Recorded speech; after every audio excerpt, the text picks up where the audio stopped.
friends, welcome to my YouTube channel Unique Mathematics by P. Jain. Today in this video we are going to learn about the plane in 3D.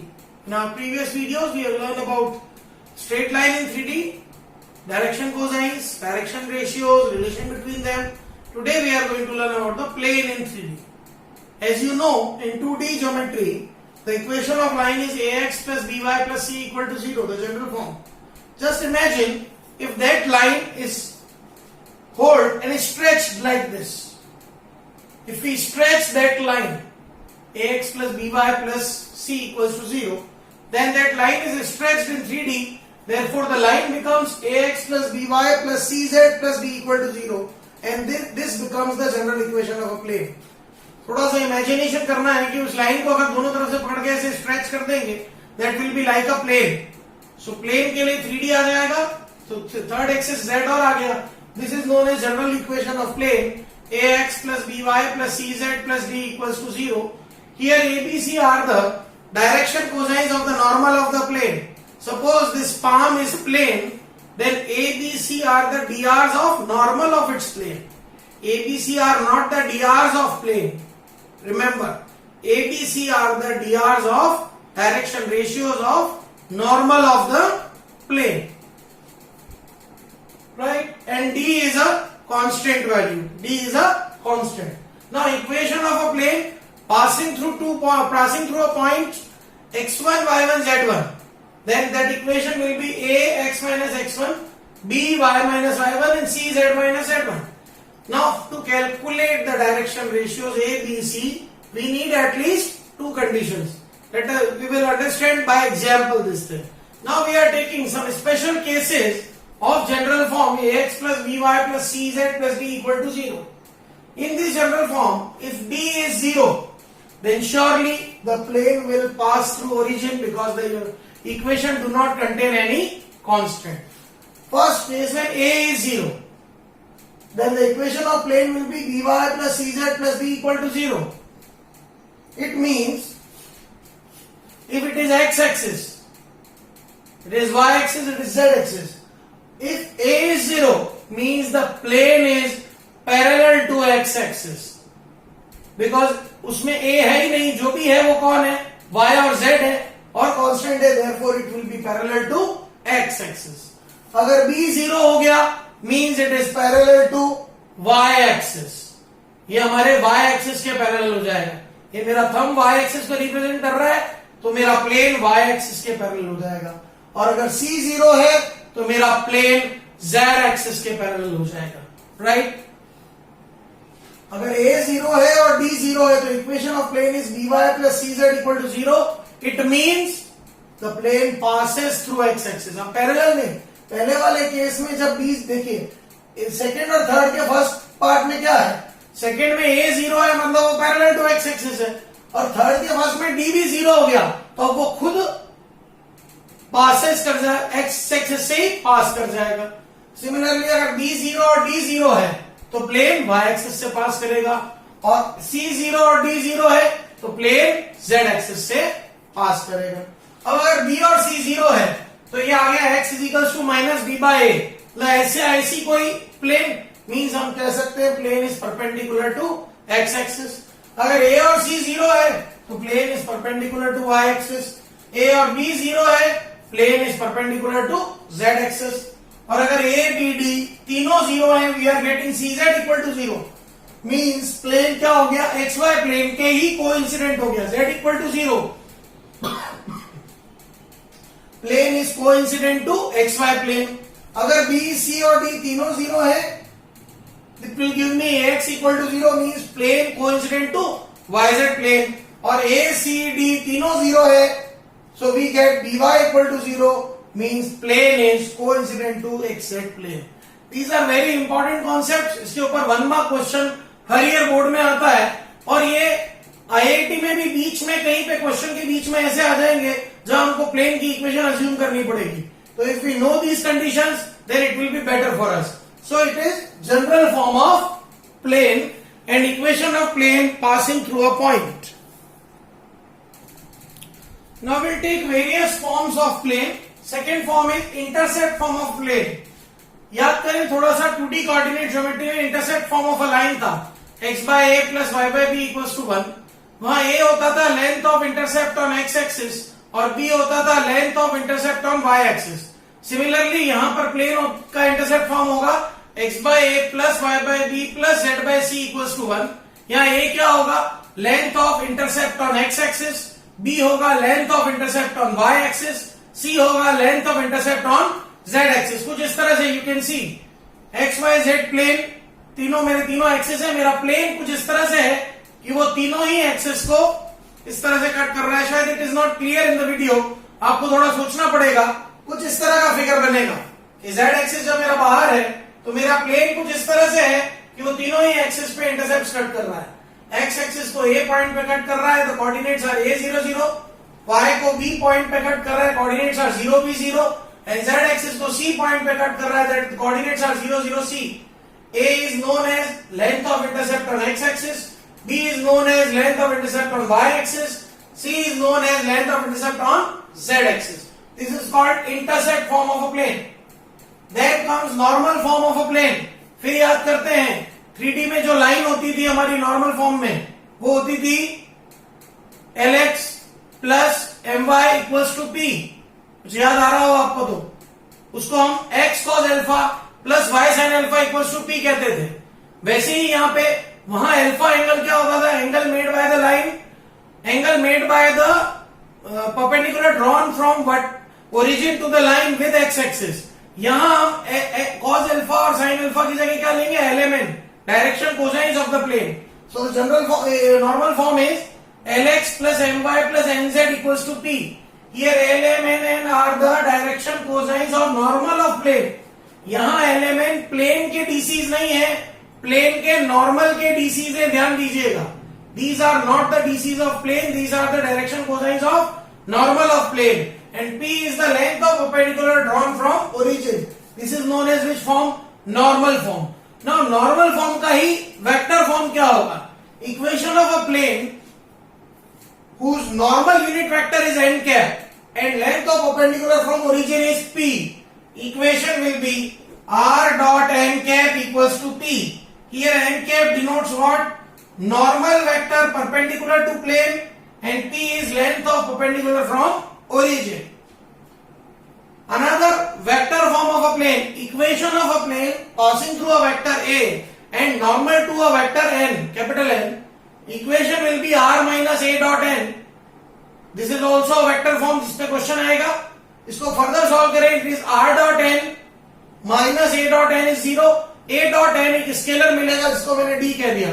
This is a vector form जिसमें मुझे r dot n is equal to d, n उसका normal vector है और d एक constant है. इसको हम कह सकते हैं ये हमारी जनरल फॉर्म है, ax plus by plus cz plus d equal to 0.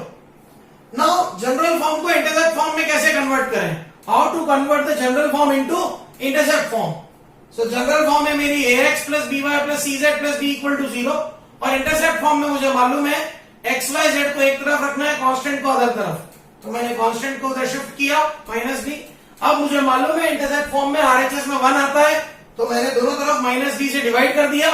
I got the intercept form, that is x upon minus d by a plus y upon minus d by b plus z upon minus d by c is 1. It is called intercept form. यहाँ minus d by a क्या represent कर रहा है, length of intercept on x axis, minus d by b is what, length of intercept on y axis, and minus d by c is what, length of intercept on z axis. So what we have learn, we have learn the intercept form of a plane, normal form of a plane, vector form of normal form, vector form of general form, and conversion of general form to intercept form. Now let us understand to convert the general form into the normal form. Previously we have taken the general form into the intercept form. Now we will convert the general form into normal form. There are certain rules. What are those rules? These rules are as same as we have taken in 2D geometry class 11. Class 11 में जब general form of line को normal form में convert करते थे, वही rule यहां follow कर रहे हैं. First rule, take the constant on the right hand side. Second rule, make the constant positive. Third rule, divide both sides by root of coefficient of a whole square plus coefficient of b coefficient of x whole square plus coefficient of y whole square plus coefficient of z whole square. We'll get the normal form. That is what? You are given the general form ax plus by plus cz plus b equal to 0. First work. Take the constant from the RHS. We have taken it is minus b. Now make it positive. So in the LHS we get negative ax, negative by, negative cz. RHS we get d. Now divide both sides by the coefficient of x square plus coefficient of y square plus coefficient of z square. So divided both sides by root of negative a square plus negative b square plus negative c square. We have done this thing on both sides. Right?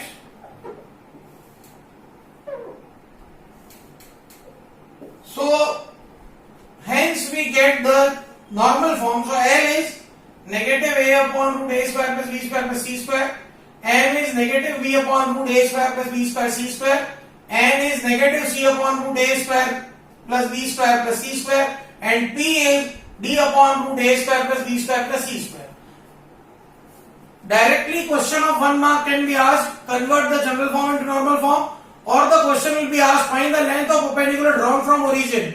Then in that case, we will convert the general form into normal form, and the value of P will be length of perpendicular from origin to the plane.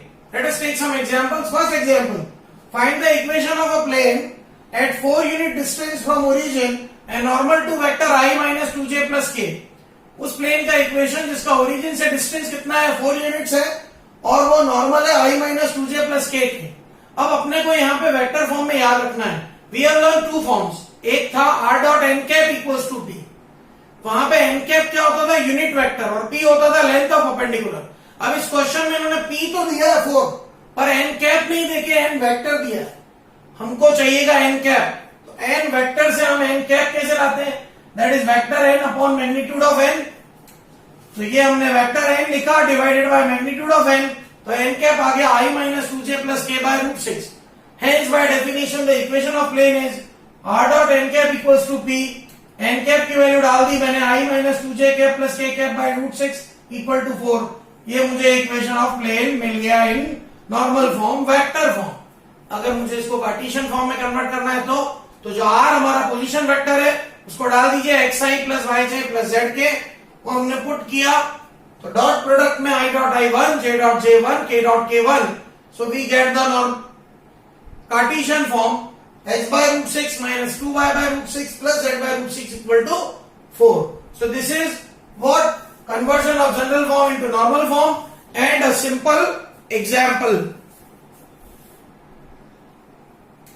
Now we take another example. Find the direction cosine the length of perpendicular drawn from origin to the plane r dot 6i cap plus 2j cap plus 3k cap plus 7 equal to 0. हमको इस question में एक तो direction cosines निकालनी है, number 2 length of perpendicular drawn from origin निकालना है. Means हमको नॉर्मल फॉर्म चाहिए और ये प्लेन नॉर्मल फॉर्म में नजर नहीं आ रहा है क्योंकि नॉर्मल फॉर्म होती है r dot n cap equals to p. ये उस फॉर्म में नहीं नजर आ रहा है तो क्या करें? We will convert it to Cartesian form. It will be easy for us. तो Cartesian form में convert करने के लिए r को पुट किया xi cap plus yj cap plus zk cap. Now dot product से i dot i1 j dot j1 k dot k1. So equation आ गई 6x plus 2y plus 3z plus 7 equal to 0. Now इस general form को normal form में convert करते हैं. 6x plus 2y plus 3z equals to minus 7. Minus इधर भेज दिया, minus 6z minus 2y minus 3z equal to plus 7.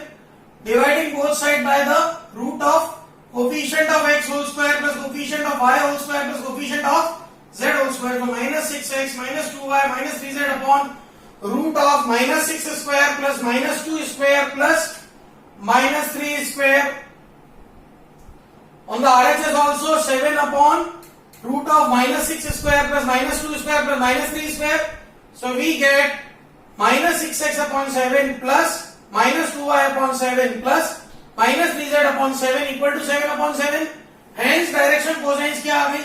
Minus 6 by 7, minus 2 by 7, minus 3 by 7, and length of perpendicular from origin p की value आ गई 1. So to convert this हमने vector form को Cartesian form में convert किया, Cartesian form को normal form में convert किया. Now another very good question. A plane meets the axis at points capital A, capital B, capital C such that the centroid of triangle ABC is PQR. Then prove that the equation of plane is x by P plus y by Q plus z by R equals to 3.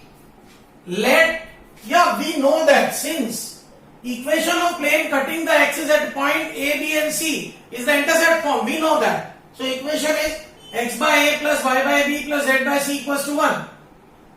Since where coordinates of capital A will be A0, 0, capital B will be 0, B, 0, capital C will be 0, 0, C. Now given centroid of triangle ABC is PQR. So we can find the centroid A plus 0 by 3, 0 plus B plus 0 by 3 and 0 plus C by 3, that is given to me PQR. This means A by 3 is P, B by 3 is Q and C by 3 is R. So value of A is 3P, B is 3Q and C is 3R. Putting these values of A, B, C in star, we get x by 3P plus y by 3Q plus z by 3R equals to 1.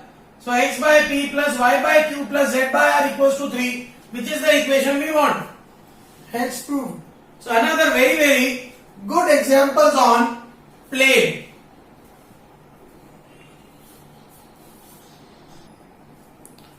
Now we understand the formula. Equation of a plane passing through 3 points ax1, y1, z1, bx2, y2, z2 and cx3, y3, z3 is. एक तरीका तो ये है कि मैंने आपको बताया था equation of a plane passing through a point, तो आप पहले वो ले लीजिए ax minus x1 plus b y minus y1 plus c z minus z1 equal to 0. फिर मैंने आपको कहा था एबीसी कैलकुलेट करने के लिए दो कंडीशंस चाहिएगी. तो दो कंडीशंस कैसे आएगी, हम उसको x2, y2, z2 और x3, y3, z3 से पास करेंगे. हमको एबीसी में दो इक्वेशन मिलेगी और उसमें क्रॉस मल्टीप्लीकेशन मेथड से हम एबीसी ले आएंगे. एक तो वो लेंथियर तरीका है. एक स्मार्ट और शॉर्ट तरीका क्या है, शॉर्ट मेथड क्या है, equation of plane passing through 3 points, ये डिटर्मिनेंट की वैल्यू 0. आप सोचिए x minus x1, y minus y1, z minus z1, ये फर्स्ट इक्वेशन अपनी बनती थी x minus x1 plus b y minus y1 plus c z minus z1 equal to 0. अब अगर उसी इक्वेशन को x2, y2, z2 से पास कराएं तो इक्वेशन बनती थी x2 minus x1 plus b y2 minus y1 plus c z2 minus z1. और उसी इक्वेशन को x3, y3, z3 से पास कराएं तो इक्वेशन क्या बनती थी x3 minus x1 plus b y3 minus y1 plus c z3 minus z1 equal to 0. तीनों में से एबीसी को रिमूव किया, डिटर्मिनेंट बना लिया, तो इक्वेशन आ गई प्लेन की x determinant of elements of first row x minus x1, y minus y1, z minus z1. Second row elements x2 minus x1, y2 minus y1, z2 minus z1. Third row elements x3 minus x1, y3 minus y1, z3 minus z1 equal to 0. ये आ गई अपने को equation of plane. Second कोई बात पूछता है कि 4 points are given and prove them coplanar, तो कुछ नहीं करना है. फर्स्ट 3 पॉइंट से इक्वेशन ऑफ प्लेन ले आइए. Fourth point x4, y4, z4 अगर उसको सेटिस्फाई करेगा तो कोप्लेनर होंगे. तो डायरेक्ट कोप्लेनरिटी चेक करनी है तो x की जगह x4, y की जगह y4, z की जगह z4 लिख दीजिए. So the condition for coplanarity क्या आ गई, x4 minus x1, y4 minus y1, z4 minus z1, x2 minus x1, y2 minus y1, z2 minus z1, x3 minus x1, y3 minus y1, z3 minus z1 का determinant 0 के equal. क्या question आता है इस पे, prove that these points are coplanar, also find the equation of common plane. दो तरह से क्वेश्चन आ सकते हैं. पहला तो मैं आपको 3 पॉइंट्स दूंगा और कहूंगा find the equation of plane, या मैं आपको 4 पॉइंट्स दूंगा और कहूंगा prove that they are coplanar. तो हम क्या करेंगे, फर्स्ट 3 पॉइंट से इक्वेशन ऑफ प्लेन निकाल लीजिए क्योंकि यहाँ इन्होंने इक्वेशन ऑफ प्लेन भी पूछा है. तो x1 y1 z1 is -1, it is x1 y1 z1, ये है x2 y2 z2 और ये है x3 y3 z3. x1 y1 z1 है -1 4 -3, x2 y2 z2 है 3 2 -5 और x3 y3 z3 है -3 8 -5. फार्मूला ये रहा, एलएचएस से हमने फार्मूले में वैल्यूज पुट करी.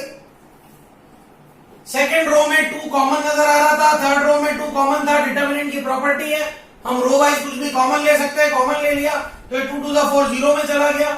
डिटर्मिनेंट का फर्स्ट रो से एक्सपेंशन किया, हमको इक्वेशन ऑफ प्लेन आ गई. आई डोंट थिंक कि मुझे एक्सपेंशन सिखाने की जरूरत है. इक्वेशन ऑफ प्लेन आई x plus y plus z equal to 0. अभी आंसर राइट आया कि रॉन्ग आया, इसकी चेकिंग कैसे करें, आपके पास जो तीनों पॉइंट पड़े सेटिस्फाई करवा के देख लो। -1 4 -3 यह सेटिस्फाई कर रहा है, 3 2 -5 सेटिस्फाई कर रहा है, -3 8 -5 सेटिस्फाई कर रहा है, मतलब इक्वेशन ऑफ प्लेन राइट आई। अब अगर मेरा फोर्थ पॉइंट भी इसको सेटिस्फाई कर गया मीन चारों पॉइंट क्या हो जाएंगे कोप्लेनर। फोर्थ पॉइंट है -3 2 1 डाल के देखिए, -3 + 2 + 1 आ रहा है 0। Yes, the 4 points are coplanar. So in this video we have learned about what is plane, what is general form of plane, what is normal form of plane, what is intercept form of plane, what is vector form of normal form of plane, what is vector form of general form of plane, conversion of general form to intercept form, general form to normal form, equation of plane passing through a point, equation of a plane passing through 3 points, and proving 4 points coplanar and some very good examples on it. Hope आपको समझ में आया होगा. If you feel any difficulty, I am always there to help you out. Thank you. Have a good day.